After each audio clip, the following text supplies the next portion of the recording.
a long time ago, but I want to wait my turn. This is a very important hearing. And Dr. Webenhorst, your opening line in your testimony was something very similar to what Dr. Verma said. Abortion is an important subject of intense interest, debate, and legislative action among the people of the United States. That is an understatement. And you both essentially talked about it as an important issue and as a complicated one, and as one on which people have very strong feelings, and one in which the stories, those that have been shared today by many, are important to hear.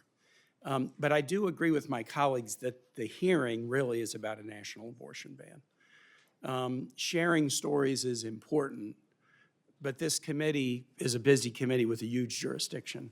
And there's a million hearings we could have, and many I wish we were having, but we're having this hearing because of the desire of the many in the Senate majority to do a national abortion ban. The effort to overturn Roe versus Wade was successful in the Supreme Court, and that has led many states like Louisiana and others to put very strict bans on abortion in their state laws.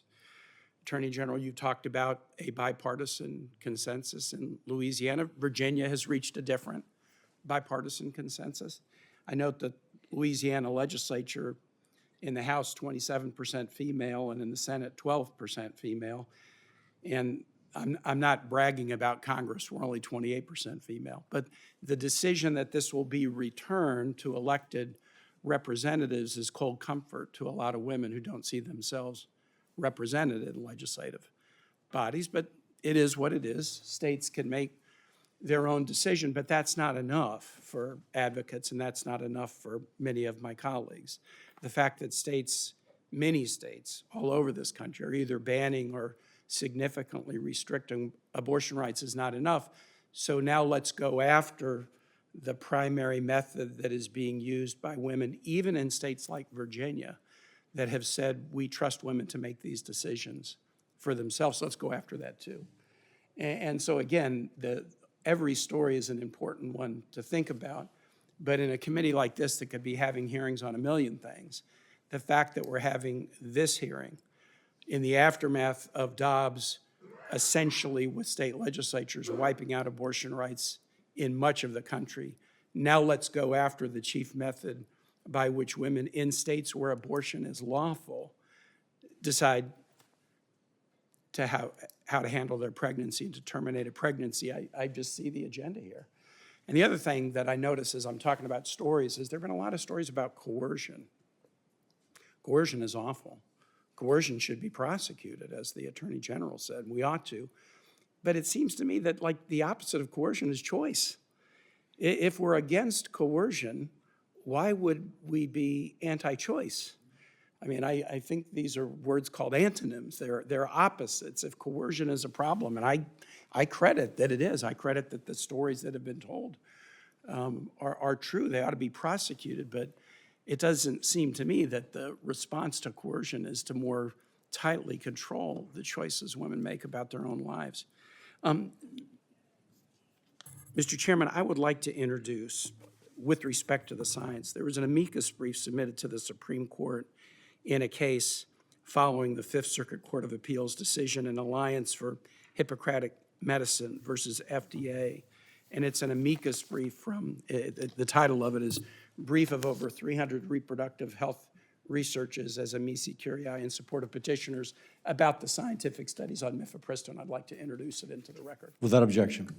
And I'd like to introduce something else in the record. Dr. Webenhorst, I read the beginning of your first line in your testimony, but I didn't read the end, and now I'm going to read the full line. Abortion is an important subject of intense interest, debate, and legislative action among the people of the United States and their elected representatives. That's the part I read, but the remainder of the sentence is this. And due consideration should be given to its risks and purported benefits. Not to its risks and benefits, not to its purported risks and purported benefits, to its risks and purported benefits. So you tell us, right at the beginning that you would be in the camp that would be against abortion under any circumstances. And just on the topic of risks and purported benefits, let me introduce a second item into the record that I'm just going to read and then I'll conclude. Published today in ProPublica, a pregnant woman at risk of heart failure couldn't get urgent treatment. She died waiting for an abortion, and I'll just read 2 paragraphs. When C.G. Graham visited a cardiologist on November 14, 2023, her heart was pounding at 192 beats per minute, a rate healthy people her age usually reach during the peak of a sprint. She was having another episode of AFib, rapid irregular heartbeat. The 34-year-old Greensboro, North Carolina police officer was at risk of a stroke or heart failure. In the past, doctors had always been able to shock Graham's heart back into rhythm with a procedure called a cardioversion. But this time, the treatment was just out of reach. After a pregnancy test came back positive, the cardiologist didn't offer to shock her. Graham texted her friend about the cardiologist, said she can't cardiovert being pregnant. She died of heart failure, leaving a 2-year-old because she lived in a state that would not give her cardiovascular care because she was pregnant and would not allow her to end the pregnancy so she could remain being a mother to her 2-year-old son. These stories are really important, and I think women can make these decisions for themselves. Thank you, Mr. Chair. I yield back. And I'd like to introduce that article for the record. Without objection, there was an implication that Louisiana's law was somehow influenced because of the